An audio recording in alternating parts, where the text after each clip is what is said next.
Money, baby.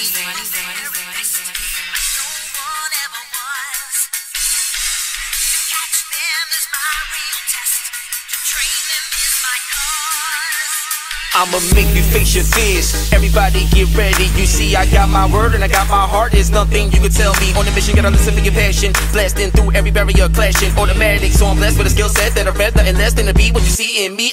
One interview with this one. This is Yeah. crazy. Word up. I don't want to. Alright, cool. Hold on 1 minute. What is this for? High 97. Okay. Oh yeah. Is that your best New York, right? Yeah, brother. Wow, what's that? Yeah. Wow, Yeah, that's, so- that's pretty impressive. This is Super Mario. You know what I'm saying? My grandmother, rest in peace, she taught me how to play games since I was 4 years old. I love New So York I've been playing games since I was 4. Oh. So this is Super Mario. I love the Super icon. Mario.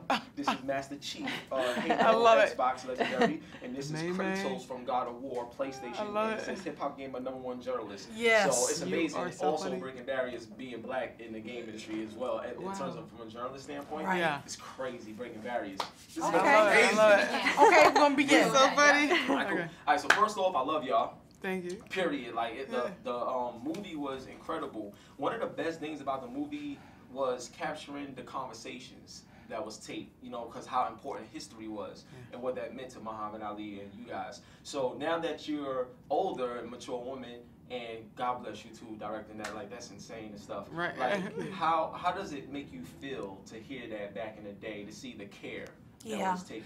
Well, my father was a visionary, and we appreciated him then, and we appreciate him even more now. We knew he was engaging us and respected our opinions.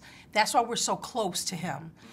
So yes, it means a lot, and he was a visionary. He knew that history was important, and not only was his history documented, he wanted to document behind the scenes. He wanted to document his family, his friends, his parents. So yes, it's beautiful, and then we cherish it and we honor it.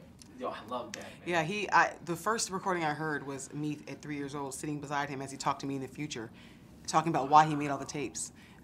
You're a beautiful little girl, I love you so much. And you know, he's going down a list of why he made the recordings, and I just got chills. And I felt like I can't even put into words. I just wanted to run to his house and thank him and hug him and for this unbelievable gift, you know, and just to give you back all of these memories that were going on around you when you were a child that you didn't know. Him talking to different friends and family and celebrities and about world issues and so much. And it was just overwhelming. And I think Claire was probably overwhelmed too, because when I gave her the recordings to listen to, she had to pick through and find the bits and, you know, listen to all of this and then try to find a way to put it in just a 2-hour film. You know, her film was like 5 hours long and 3 hours long and then finally 2 hours long. So. The editing process, I can imagine. So now let me ask you this, Claire: was there ever any fear because when you're dealing with documentaries in a person's life, this is something that the whole world's gonna see. So first impression, you know, it's a legacy. Yeah. So was there ever any fear that you had in terms of pressure that you had on yourself to make this amazing? Because it was amazing. I ain't gonna front. It was crazy. Thank you. I think I was a bit mad actually when I started. I didn't actually think. I never thought of what I was taking on, and everybody. I do too, don't you love it? I love it. I love it. And everybody else had the fear. You know, they're going, oh, and I was saying to somebody else yesterday that. I spent a lot of time looking at research and archive and everything, and I always had these carrier bags of tapes and books, and these black cabs would say to me, the taxi driver, what you got there, love? You're working late. And I said, I'm making this film about Muhammad Ali, and I go, oh dear. Or how are you going to make that different? I don't want to be funny, but how are you going to make that different? I thought, what's it to you, how are you different? And it's because they grew up in the East End, which is very famous for its boxing in England, and I thought, all right, why do people keep asking me how I'm going to make it different? And then my editor kept saying, oh, we're under a bit of pressure. How are we going to make this different? I said, why do people keep asking me that? And I just thought, if I could just do it in my own way and just kind of, well, obviously with the help of my editor, who is great, but, and the tapes just give it that different element. And when I used to listen to the tapes, because Hana, I don't want to be rude, but you hadn't actually logged them very carefully. So Hana would send me something in the middle of the night and it would arrive and it just said, Daddy. Yeah, she didn't know what. So I didn't know what was on it. So I'd have to listen to it. And because I wanted it, because it's so valuable and I didn't want anyone else to hear it, it had to go to a special place for the editor and I didn't want anyone hearing it. And we felt like we were sort of, you know, like discovering a real gem. And I almost felt voyeuristic listening to it. I was thinking, oh God, this is private stuff. Yeah. And I was getting like hairs on the back. She was calling me all the time. Oh my God, I'm taking such good care of these. I don't know how to send them back to you. And she was so worried, though. She's being humble. She was really worried about the family and my father and how we would look at it. I told her, you had us at the very first 30 seconds that you showed us when we first met her. And it's interesting, I'm sitting here listening to everyone, and Claire, you know, like my father, people telling her she couldn't do it and why is she doing it, she moved forward and she didn't care what people thought. And like my father, she's humble about her brilliance. And I'm listening to all this and I'm going, this was the right person. Yep. And she was the first person that I can think of that thought the children even had a voice. Because most people in documentaries say, go ahead. Like, it'll be an honor if you hold the belt. Okay. Your vision. All right. Well, that's just Yes. Yes. She said was gold. that- All right, all right. So the next question I would have is, in this day and age, you know what I'm saying? There's a lack of appreciation for life. Like, it's like the price of life is so cheap. You know what I'm saying? Right. But the way you guys was raised, it's like, well, ladies, the way you ladies was raised, there was certain passion, there was certain love, there was certain morals and family values and things like that.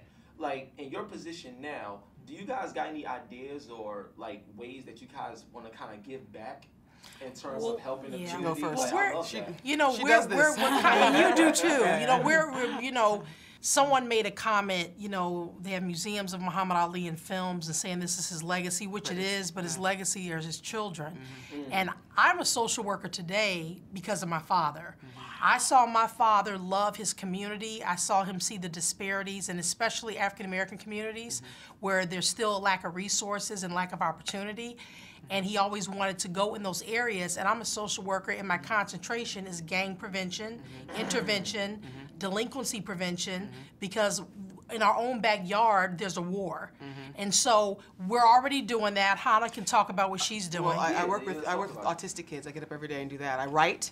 I'm working on my third book, which is actually documenting all the recordings because there's like 80 hours worth. Yeah. And you know, currently titled "At Home with Muhammad Ali." That might change. But yeah, so I get up every day and I go and I work with autistic kids. You know, so that's what I do. On a daily basis. All right, so I know I gotta wrap this up. So I got like one final question. Now you're holding a major video game belt. That's You know what I'm right. saying? That's my favorite game, Mario Brothers. my dad. It's the only game I play. Confident about your I'm stuff. gonna tell y'all right now. I'm a big fan. You know what I'm saying? I'm not giving it back, by the way. Ali playing Knockout Kings and Fight Night video Ali games. games. Let me ask y'all this, right?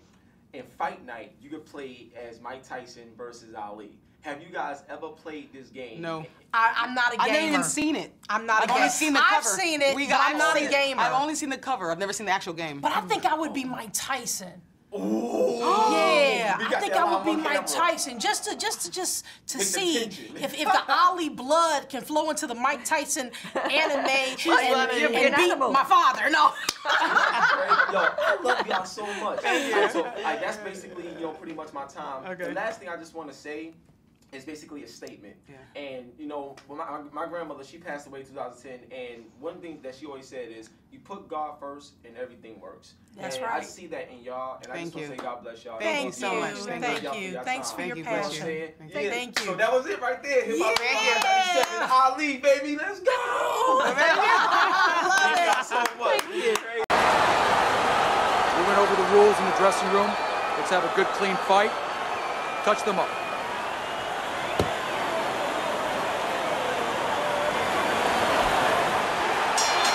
Well, they've been waiting for this moment, and now they get it. Round one underway.